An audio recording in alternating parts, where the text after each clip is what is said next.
Today is the second video on strategic autonomy, whether your country is a sovereign state or a puppet state. But before I go into the main content, I want to spend a few minutes explaining to my audience why I arranged the countries in such a way in my previous video, which I will show right here. Because I have many of my audience who disagree with me and believe that there are these countries in C tier that should be in D or F instead. Now, let me explain my logic behind this, all right? I think there's not much of an argument when it comes to the countries that's in S tier, A tier, or even B tier. In a unipolar world, by definition, there shouldn't be any S tier countries, right? Other than United States. And there's not many A tier country either, I would say. After the collapse of the Soviet Union, Russia dropped from an S tier down to maybe a low A, a high B area. And China also, after Deng Xiaoping open door policy, went from an A tier to a B tier. China during Vietnam War and Korean War, I would say more like an A tier country.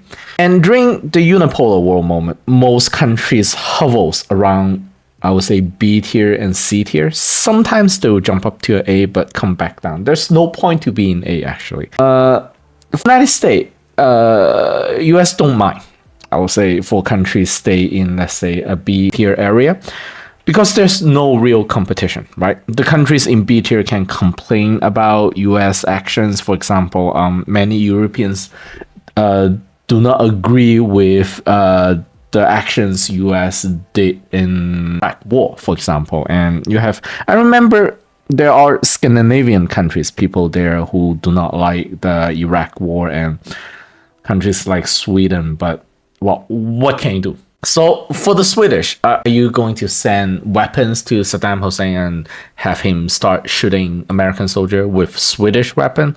Of course not, right? You're not going to do that. What you're going to do is best you can go to United Nations and start whining about it. But there's nothing much you can do.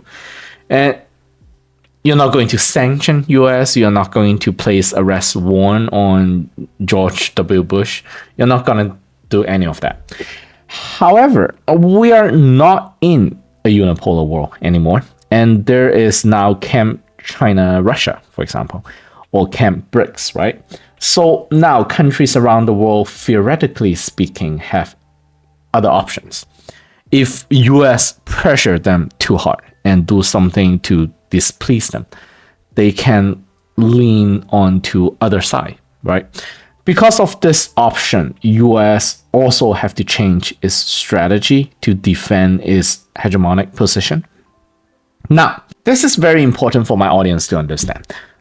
During the Cold War, the inner core of the power countries are usually more peaceful, and proxy war conflicts usually happen around the world in global south countries. For example, in Korean Peninsula, Vietnam War, in the Middle East, North Africa, in those places where, United States or Western ally fight influence against Soviet and Russia, right? You should also look at today's world the same way as well. So US allies, especially the ones that are close to China and Russia, US will focus a lot of attention and put a lot of pressure on those government and political system to make sure those countries do not drift into the Chinese-Russian camp, even if it means to put those countries in dangerous confrontational position or in a poor economic positions. This is things like US might force those countries to break apart economic ties with China and Russia, which is already happening. But for countries that are not in key areas, such as countries like Iceland or New Zealand, right? US don't care that much. You can continue to trade with China and have some kind of individual relationship. Even if those countries have heavy US political influence, US will not force them to burn the tie with countries like China. And if US do that, it's not gonna damage China that much, but it might create internal problems within New Zealand, for example, because they have a lot of economic relationship with China, and that would drive displease, and that's not a good position for US to be in, for its core allies to be kind of wiggling, right? So United States will push down countries to D tier and F tier to have them more obedience to United States only if those countries hold important strategical interests to US. So that's why I do not push a lot of countries down into D tier and F tier, which I will do more countries in D tier and F tier in this video. So let's go. Okay, let's start with Ukraine. What do you guys want me to say? Ukraine. I made other videos. My audience probably already understand my position regarding Ukraine. If you ask me today, what's Ukrainians' power structure or hierarchy looks like, I will say that, well, this is just my perspective, okay? I do not represent anyone in China or the Chinese government, just myself. I will say BlackRock and the US banking sector, perhaps also with some of the assistance with the energy sectors, they will be on top of the pyramid, power structure wise. And then the second tier right below will be the military industrial complex. Then they have a lot of interest and make a lot of profit out of this current war as well. And then below those two is the White House, the Jake Sullivan team. I would say that, if you look at US, they are not exactly always in the same camp. Okay, there's internal divisions regarding to how interest goes. They have different motivations. So sometimes they don't see eyes to eyes with each other. That's how I see it. And I would say, for example, Victoria Nuland belong to the upper side of the pyramid, military industrial complex, BlackRock guys. But White House seems to be more led by people like Jay Sullivan or Blinken. They have different objectives, I would say. They don't always do the same things. And below that, okay, we come down to fourth, is I would say the Azov guys, the ultra nationalists in Ukraine. They seem to have also the most amount of power in Ukraine. So people like Bodanov or Zaluzny, those guys I think have more power. And they have also closer relationship with military industrial complex, I would say. And then below that, below my table is Zelensky. I really do not see today's Zelensky holding that much of a power or leverage over Ukraine or anything. He's just, yeah. And if you consider, for example, he canceled the election in Ukraine, so Ukrainian people have even lesser power or say to what kind of direction the country will go in the future. So the normal people in Ukraine will be somewhere down in my basement or something. So they don't really hold that much power. So yeah, to me, that's the power structure. And you can say that the top of the pyramid, the banker and the military industrial complex, if they don't want to stop the war. And for example, the financial sector of US think that, by continuing the war, it will be beneficial to them to leech the wealth out of Europe through financial means. They will continue the war. Same with military industrial complex and White House. White House want the war to go as least till after the election, right? So Biden can get a higher chance of winning. If Ukraine sign a peace treaty that disfavor Ukraine, or if Ukraine lose, that will severely reduce the chance of Biden getting reelected. So they're not going to push for a stop for the war, even if the Azov guys or Ukrainians want the war to end early, because it might be getting more and more difficult. But as I said, they don't get that much of a choice. Now, if this is a Chinese language channel and I'm speaking Mandarins to my audience, I will probably just throw Ukraine down in F tier. But this is an English channel, and I know that I have a lot of Ukrainian audience friends watching my videos, and I do feel their pain. Okay, if I'm a Ukrainian, if my father, my cousin, brother, my son are dying in the war, I do not want this Chinese guy in YouTube, talking shit about my country. So just out of respect, okay, I will put Ukraine in D tier. At the end, I see Ukrainians to be the biggest victim of this war, and I hope it will end soon. So there's no point for me to dump extra salt onto their wound. So Ukraine, D tier. Okay, what country shall we do next? Let's do Singapore. I mean, look at this list. I have a lot of audience from Singapore. Okay, after United States, Canada, Malaysia, Australia, United Kingdom, Singapore comes 6th in terms of my total audience. So Singapore is the only country with 5-6 million people. So that's a lot of my audience are from Singapore.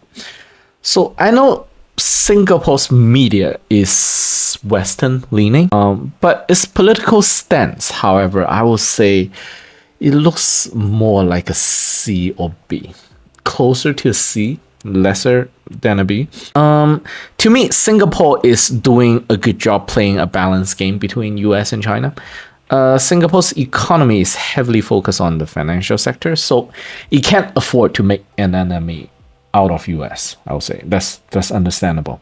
Its military is tied to the US, but culture and mindset is more Chinese or Asian. So when US try to play Southeast Asian countries against China, Singapore have several times played the role to stand up against and speak against US action. So, as a Chinese, I really appreciate that.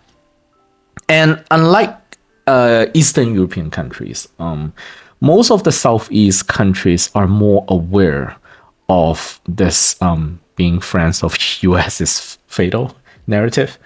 And so it's relatively difficult for US to rally Southeast Asian countries into some kind of Asia NATO in order to contain China. Not unless US start to regime change countries, which is possible, really possible, because I know George Soros is setting up new shops in Southeast Asia, and they will push hard for some kind of regime change in different locations. So Singapore, I think that it is a solid C tier. There's no need for Singapore to be higher than a C, to be honest. It's literally just a city. So what do you want out of it, right? There's no point for Singapore to take too hard of sand. Just, glide and hover around to just make sure its own interest is protected and not get into a war. I think, yeah, C is good. Now let's do United Kingdom. United Kingdom is one of the most difficult country to put in this chart, to be honest. And it's debatable. I know people just want to throw UK in F tier, but I see two ways to look at this thing, okay?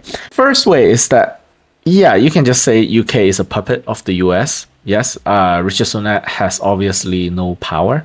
It is just US pulling the strings from behind. Yes, you can say it that way. So that will put UK in D tier or probably just a straight F, right?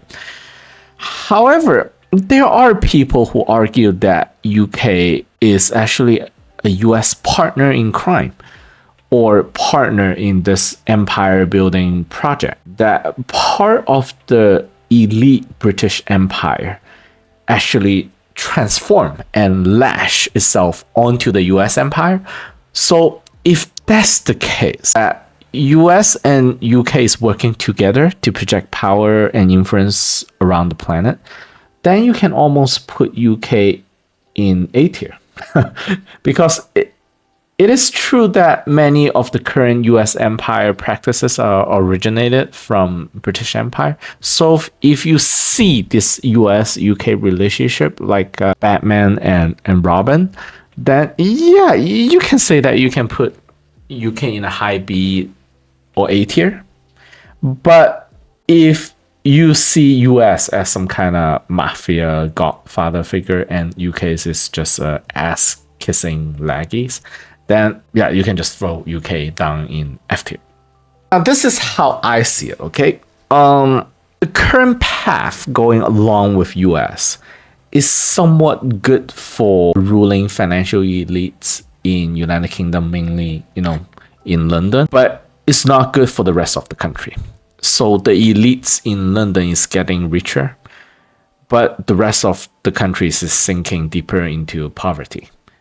So if you separate London as an independent country, then London might belong to like a B. But if I rate the rest of the country, I won't throw UK completely into F tier yet, because I can see there are pushbacks from people like George Galloway and Farage. So yeah, maybe a low D, a high F right now. So let's just throw it in D tier. Okay, what's next? Let's do Turkey. Oh, I love Erdogan. How can you not love that guy? Okay, my Swedish friends and my Finnish friends were so pissed at me when I say I love Erdogan, because Erdogan was blocking their entrance into NATO, and my Finnish friends were cursing and screaming so hard during that time. Now, Erdogan is the kind of leader I will prefer much more than, let's say, Zelensky or Sunak. He wiggles all the time, like a snake. Masked according to how Chinese people see him, okay? Chinese people love him. I heard a news the other day that now Europe is getting many of its natural gas through third stream. Is that true? So instead of buying cheaper Russian gas, Europe is now buying more expensive gas from Turkey, from Erdogan, which is the same Russian gas. Oh my God, that is just hilarious. And Erdogan is the definition of what a realistic leader is, okay? Turkey is in a geopolitical hotspot. You have to understand that. And it's very difficult to run a democracy in such a country because many foreign powers will want to cast influence onto you to make sure Turkey lean onto them, right? So a realistic leader of Turkey should always think how to profit from the situation. Play both sides. Sit on all the tables, right? That's the way to go. If you do not want me to join EU, then I'll join BRICS. And if you are not willing to deliver, F-16 or F-35 fighter jets to me after I pay you, I'll just buy, S-400 missiles from Russia. And if you do not want Middle East refugees to flood into Europe, you have to, pay me. So that is the way to go. That is how Turkey should operate itself to kind of play around and just benefit yourself, right? Try to play around. All these talks about China helping Russia in this war by continuing to trade with Russia, pound for pound, I bet Turkey is helping Russia even more than China and making tons of money too. And you don't see European governments complaining to Turkey all the time on mainstream media, at least not. Why? Because they're in NATO. And NATO and US need Turkey. You cannot afford to push, Turkey entirely into Camp Russia or Camp China. So you have to allow Turkey to kind of play around. And Turkey used this opportunity to milk so much honey out of the situation. So very smart. Again, good job, Turkey. Solid B tier, I would say. I might even push Turkey into A tier if Erdogan is younger and in better health. But again, solid B tier. Okay, let's do Finland. I talked about Finland in a few of my other videos, and I don't want to repeat myself too much. So Finnish people have this mindset called doublethink. And John Mearsheimer, I think, at the beginning of the war talked about it also in one of his interview in Europe. So basically what doublethink means that a person have this two mindset which they believe in, but they are contradicting with each other. So for Finns, I met many Finns that have this kind of mindset of, okay, Russian army sucks, okay?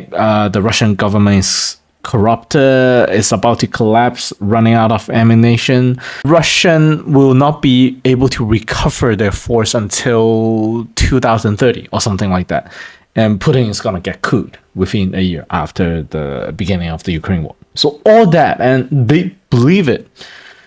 But on the other hand, they are also very desperate to join NATO and have all kind of NATO-based, US-based nuclear weapons, everything in their country. That's what they want. And just do everything to reduce their sovereignty, and is willing to everything what US and NATO says. So if you are so sure that Russia is going to collapse, why do you need to give away all those things that jeopardize your nation's strategic autonomy or sovereignty?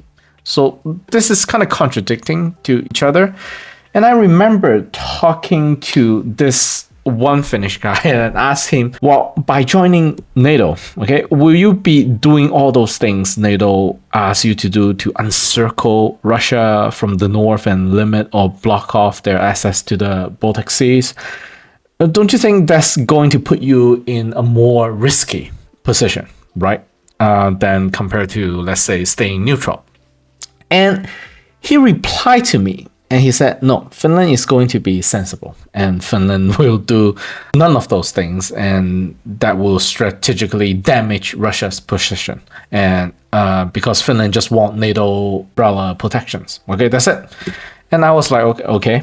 And Finnish president even talked to Putin and on the phone, and they came to some kind of agreement. I don't know. And now, after Finland joined NATO and start to open up, bases to the US and discuss about nukes in Finland, and I went and talked to that same friend of mine, and I said that, hey, didn't you say that Finland is not going to do those things, outrageous things to jeopardize your position? And you know what he told me? He said, of course we're going to do it. Whoever believes we won't is stupid. So did he just call me stupid, or did he completely forget what he said less than a year ago? So I have no idea. So to me, okay, after the Ukraine war, I will say most Finnish people's brain are scrambled in some way and unable to think cohesively. And also their government is also heavily subverted by United States, and that's a very dangerous situation to be in when you're right next to Russia, and at this point in time it's just risky. So it's a dangerous situation of your government being hijacked by US globalists, and your population is also stuck in some form of Russophobia, PTSD. That's a very dangerous combination, I would say. So Finland, I will give it a D, a low D maybe, and might drop down to F anytime soon in the future. And I want to share one more conversation with my audience here regarding one of my Finnish contacts. He said that, well, what do you expect us to do, right? We're a small country next to an evil big country named Russia, and we need to feel secure. Well, my answer to him is that, well, there's no Finnish-Russia border anymore. Not anymore. From the Russian perspective, it's just NATO-Russian border and a potential NATO proxy Russian border. So it is risky. And you see, that's different kind of perspective. Just by increasing your own security, you're risking someone else's position, and they don't see it matter that much, but in reality, it's hard to say. Things might change quite quickly. Oh, I would just throw in Sweden up there as well, in maybe a higher D. I will say simply because they have Finland as a buffer. And the Swedish investigation, on Nord Stream. I was laughing when they were conducting this investigation, and I said to my friends, okay, US probably did it, and the investigation will go either Russia did it or inconclusive. That's my conclusion to how the investigation will end. And my Finnish friend was saying like something, Sweden is very just and fair. They will never lie. They always speak the truth and they're not afraid. And, they will get to the bottom of this. And I told them that no. And yeah, what's going on with the investigation? What's the conclusion, right? Swedish and Germans tell me about the investigation result. So Sweden, solid D tier as well. Okay, next one. Oh, North Korea.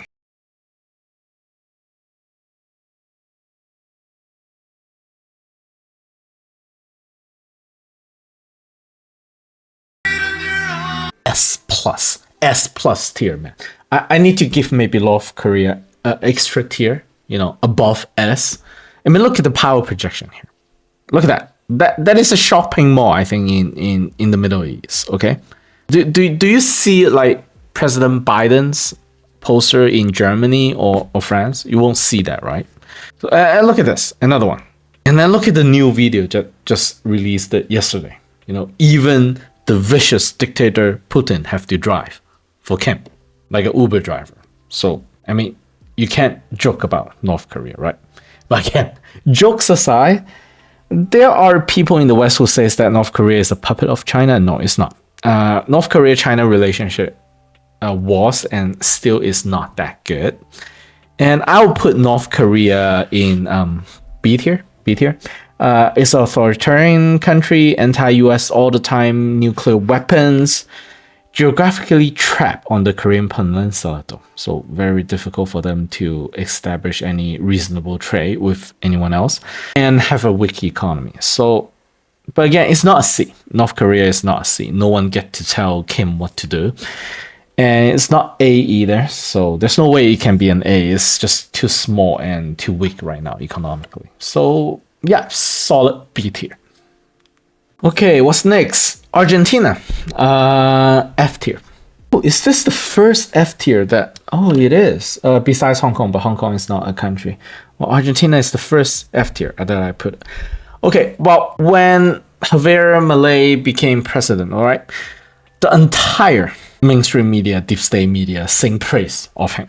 And he went and hugged and kissed Zelensky, invited him to Argentina, became one of the most anti-Russia, anti-China leader in the entire global south. For what exactly? Russia is on the other side of the planet, okay? And China is your biggest trading partner. Just went all the way out on cursing those two countries. If you don't want to join BRICS and you don't like Russia's position in Ukraine, well, so be it, right? Having one of the most screwed up economy on this planet. Okay, it's not Javier Milei's fault, but don't you want to fix your economy first? I mean, but no, he just went all over the planet, went to give a speech in Davos World Economic Forum and went and cried in Jerusalem or something like that in front of the wall. For what exactly? I mean, he's the most ideological garbage trash leader on this planet. If I have to name a leader that I dislike the most on this planet at this moment, it has to be him. Like, nobody even come close. I would say that, Justin Trudeau and perhaps Zelensky can be entertaining sometimes, but I mean, this Malay guys just look like psycho, man. To me, he's like a complete globalist puppet. There's no doubt. And what? I guess don't cry for me, Argentina. You just cannot find another leader on this planet who check all the wrong boxes so fast after coming into power. So my understanding of Argentina is the worst example of democracy and socialism that is hijacked by wealthy elites who do not have their loyalty to their country or to their fellow countrymen. It's just tragic. So here, solid F tier actually. Okay, let's do Serbia. B tier, solid B tier. I have many Serbian friends on my channel. I traveled through Serbia last time and stayed in Kota Montenegro for a month. Lovely place. I will go there again.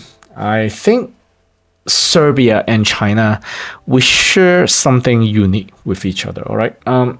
China has always believed that US is a very successful country, and it runs a well-thought foreign policy of divide and conquer to maintain its global hegemonic position. European powers fought many wars in the past, and often the losers was divided into smaller countries. The goal is that they won't be able to be sovereign enough to challenge the winner in the future, right? So if you look at, for example, Austria-Hungarian Empire, that was broken into something like 16 countries, 15, 16 countries, and China was broken into many divided colonies among the European powers as well during the century of humiliation. And we Chinese see that the Yugoslavia conflict shares some of the similar trait. That's from our point of view, okay? And perhaps Yugoslavia conflict, okay, within Yugoslavia, there's tension and problems, even without the conflict. But the US and NATO intention was clear, okay? It was to balkanize Yugoslavia. And with the collapse of Soviet Union, there's really nothing to stop US from doing that. Of course, this process was sugar-coated with many different narratives, such as Africanism, massacre, democracy, and this kind of things. This is how Chinese intellectuals see Yugoslavia and Serbia. Obviously, Yugoslavia hasn't been broken small enough. It needs to be broken down, even further, with Kosovo being independent as well. So China is also a victim to this kind of tactic. We have Hong Kong, Taiwan, Xinjiang, Tibet. I'm not saying that there's no issue with these regions, but China, yes, we Chinese make also many mistakes in history as well. But this doesn't change the fact that why countries such as US and UK is so interested in stirring up problems in the region. It's the same purpose, to drive division and drive conflict. It is to break apart potential competitors and balkanize China so it can be subordinate. That's how we see it, how we Chinese see it, all right? Now, I want my audience to know that I want to be, let me think. I want to take a neutral position because this topic is very philosophical. Maybe the best way for humankind to move forward is having this superior state like US and then have other bigger countries such as India, China, and Russia just balkanize into smaller pieces such as Slovenia or Croatia. Maybe that is the most peaceful and stable world order. And that is a valid argument in some way. I can't see the logic behind that. But what we're talking about now is China and Russia do not want to go down that path and get balkanized. And it doesn't really matter what I think. Okay, they're just fighting against it. So hope the collaboration between Serbian and Chinese in this multipolar world can bring prosperity to the Serbian people in the future. Yeah, so Serbia, solid B. Okay, let's do one more. Okay, one more. Taiwan. I know people are going to scream that Taiwan is not a country and it shouldn't be on the list and so on. Well, it has been an autonomous region for a while now, or so it claims. So I want to give you guys my thought on exactly how autonomous it is, right? Taiwan to me went through several phases, and compared to many Taiwanese and Chinese, I am by no means an expert in the matter. So there are many people in Taiwan and China who know these things better. But I would say that Taiwan went through these phases. Well, during the early days, right after the Civil War, Taiwan at that time is internationally recognized as the legitimate government representing the entire China. I would say that back then they were a B tier under the dictatorship of Chiang Kai-shek, and after that his son. And then after that, there were many internal events in Taiwan, which is not really reported on the global media. People call them like tiny minor color revolution, I would say, that dethroned the ruling power KMT and establish some kind of multi-party democracy. There were incidents such as sunflower movement, and there's the two bullet on the belly incident of Chen Shui-bian. There's many this kind of small incident. And from the Chinese perspective, Taiwan, under the influence of foreign power, slowly turned from a pro-China leadership, pro-China as in they see themselves as Chinese and just one country, right? And they become something of a more pro-independent leaning leadership afterward that is heavily influenced by the United States. So that's what happened. And this was a gradual process over a few decades, not just over a few weeks. And today, with President Lai, I feel like Taiwan has become from an A, maybe dropped down to a solid D right now, maybe even lower, depending on what President Lai will do in the coming months. And with a lot of internal political instability as well on the island right now. So in my future video, I will talk more about this. And I have to. I see that there will be a lot of problems surrounding the island in the future. And that's why I started this channel. So Taiwan, not a F tier yet, but I would say a solid D at the moment. Okay, I will make a third video on this topic, and I will include countries like Hungary, India. I have things all prepared. There's Australia and Pakistan, Poland. I like to talk about Poland, Canada, and many others. South Africa, Brazil, Switzerland, Philippines. Yes. So that will be in my next video. Now, I want to say something at the end of this video. This is the third month since I started this channel. And I really appreciate all my audience support, especially those who sign up on to a YouTube membership program and also make donation on Buy Me a Coffee. And I'm under heavy YouTube algorithm censorship. So I talked to several different YouTube assistants and they don't even know what's going on because my viewer engagement is very good. I'm not going to bore you guys with statistic, but what YouTube is doing right now is almost turning my channel into like a private channel in which only the people who subscribe or watch my channel before knows my channel exists.